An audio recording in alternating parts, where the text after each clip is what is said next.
Haemophilia అనే ఆరోగ్య సమస్య పరిష్కారం కోసం కృషి చేసే హీమోఫీలియా సొసైటీ బుధవారం ఓ కార్యక్రమాన్ని నిర్వహించింది. వివరాలు ఇలా ఉన్నాయి. హీమోఫీలియా సొసైటీ విజయవాడ చాప్టర్ గత 30 సంవత్సరములుగా మంగళగిరిలో సొసైటీ ఏర్పాటు చేసి హీమోఫీలియా సభ్యులకు అవసరమైన చికిత్స మరియు నైతిక బలాన్ని అందిస్తుంది. ఈ సొసైటీ ద్వారా వారి జీవిత స్థితిని మెరుగుపరుచుకుని చాలామంది హీమోఫీలియా సభ్యులు డాక్టర్లుగా, ఇంజనీర్లుగా మరియు సమాజానికి ఉపయోగపడేటట్లు తీర్చిదిద్దుతున్నారు. ఈ సొసైటీలో గత 30 సంవత్సరములుగా ఇప్పటి వరకు 1230 మంది సభ్యులు సభ్యత్వం తీసుకుని ఉన్నారు. ఈ హీమోఫీలియా సొసైటీ విజయవాడ చాప్టర్ 12 సంవత్సరముల పిల్లలను రక్త పరీక్షల కొరకు మంగళగిరి నుండి Christian medical college and hospital Vellore, తమిళనాడునకు రోజుకు 12 మంది చొప్పున 60 మందికి ఉచితంగా వ్యాధి నిర్ధారణ పరీక్షల కోసం జనవరి 5 నుండి జనవరి 9 వరకు బస్సు ఏర్పాటు చేసి పంపుతున్నారు.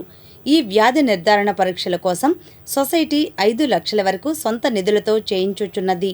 ఈ వ్యాధి నిర్ధారణ పరీక్షలు మన ఆంధ్రప్రదేశ్లో లేనందున అంత దూరం వెళ్లవలసి వస్తున్నది. ఈ సందర్భంగా సొసైటీ నిర్వాహకులు డాక్టర్ మాగంటి ప్రసాద్, డాక్టర్ మాజేటి వంశీకృష్ణ, బాధిత కుటుంబాల ప్రతినిధులు మాట్లాడారు. మేము ముఖ్యంగా హిమోఫీలియా అనే క్లాటింగ్ డిజార్డర్స్కి వర్క్ చేస్తున్నాము. బ్లడ్ క్లాట్ కావాలనుకుంటే 13 రకాలైన ప్రోటీన్స్ కావాలి. అందుట్లో 8 ఫ్యాక్టరు, 9వ ఫ్యాక్టరు చాలా కామన్గా ఉంటాయి. ప్రతి 10,000 మందిలోనూ ఒక వ్యక్తి ఈ హిమోఫీలియా బాధితుడు ఉంటాడు. అట్లాగే 13 క్లాటింగ్ ఫ్యాక్టర్స్లో కూడా 8, 9 ఎక్కువ ఉంటాయి. తర్వాత స్త్రీలలో వాన్ విల్లీ-బ్రాండ్ ఫ్యాక్టర్ డిఫెక్ట్ అనేది ఉంటుంది. అందుట్లో 3% ఆఫ్ ది క్యారియర్స్ కూడా మన జనరల్ పాపులేషన్లో ఉంటారు. వాళ్ళు కూడా వీళ్ళు ఎట్లా బాధపడతారో వాళ్ళు కూడా అట్లానే విపరీతమైన బ్లడ్ క్లాట్ కానీ బాధలతో ఉంటారు. ఇది దాదాపు 5,000 సంవత్సరాల నాడు ఇది హెబ్రూ లాంగ్వేజ్లో రాసే ఉంది. అప్పుడు ఏంటంటే ఏ ఇంట్లో అయినా ఒక స్త్రీకి 2 మగపిల్లల్లో బ్లడ్ శుంఠి చేసిన తర్వాత రక్తం ఆగకపోతే మిగతా సిస్టర్స్ పిల్లలకి శుంఠి చేయకూడదు అనేది మొదటి బైబిల్కి అంటే ముందు ఫస్ట్ కమాండ్మెంట్స్ అంటారు అనుకుంటా, దాంట్లో నుంచి కూడా ఉంది. ఈ జీన్ డిఫెక్ట్ వల్ల జీవితంలో పిల్లలు సరైన వైద్యం లేక 10 నుంచి 12 సంవత్సరాలు వచ్చేసరికి మోకాళ్ళు, మోచేతుల్లో, కీళ్ళలో రక్తం గారి వికలాంగులు అయిపోతారు. ఏమి వైద్యం లేకపోతే వీళ్ళ జీవితకాలం 20 సంవత్సరాలు మించి ఉండదన్నమాట. అటువంటి పరిస్థితుల్లో ఇది 1965లో బ్లడ్లో ఉన్న ప్రోడక్ట్లో ప్లాస్మా తీసి ఎక్కించడం మొదలెట్టారు. తర్వాత క్రయోప్రెసిపిటేషన్ చేశారు. తర్వాత కాలంలో 1980 ఆ ప్రాంతంలో ఎయిడ్స్ మహమ్మారి వలన చాలామంది బ్లడ్ ప్రొడక్ట్స్ ఇవ్వటం వలన చనిపోవడం కూడా, ఎయిడ్స్ వ్యాధి కూడా సంక్రమించింది. అటువంటి పరిస్థితుల్లో ప్యూరిఫైడ్ ప్రొడక్ట్స్ అంటూ తయారు చేశారు. ఇది మన భారతదేశంలో వైద్యం, మందులు దొరికే కాదు.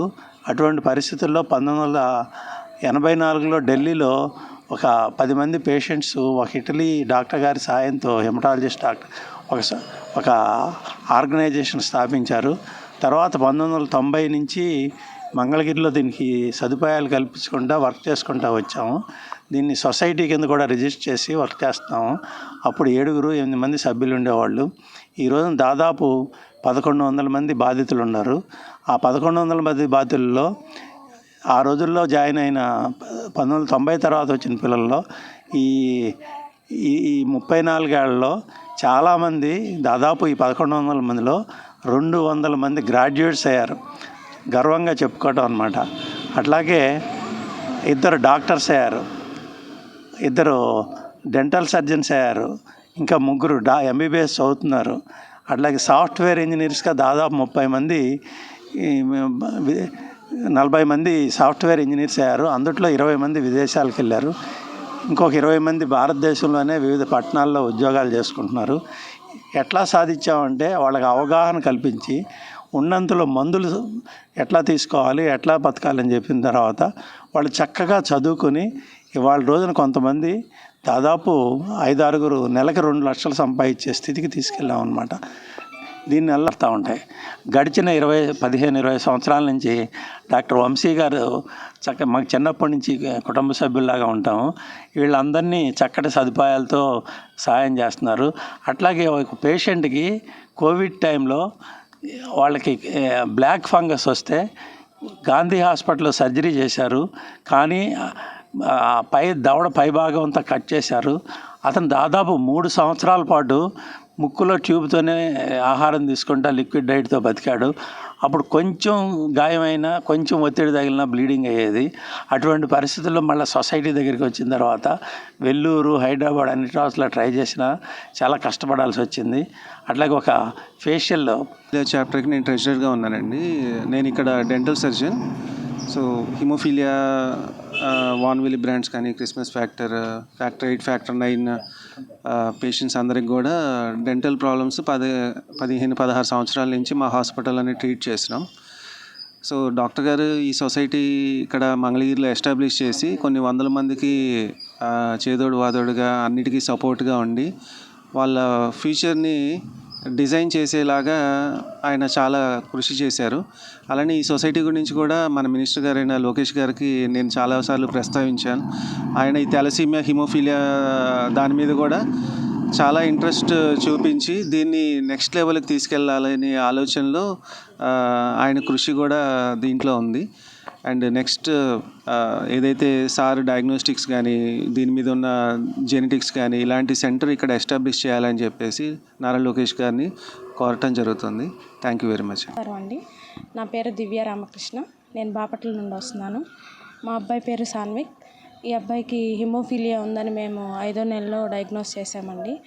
అది అసలు ఆ హిమోఫీలియా అంటే ఏంటి, ఆ బ్లీడింగ్ డిజార్డర్ అంటే ఏంటో కూడా మాకు తెలియదు.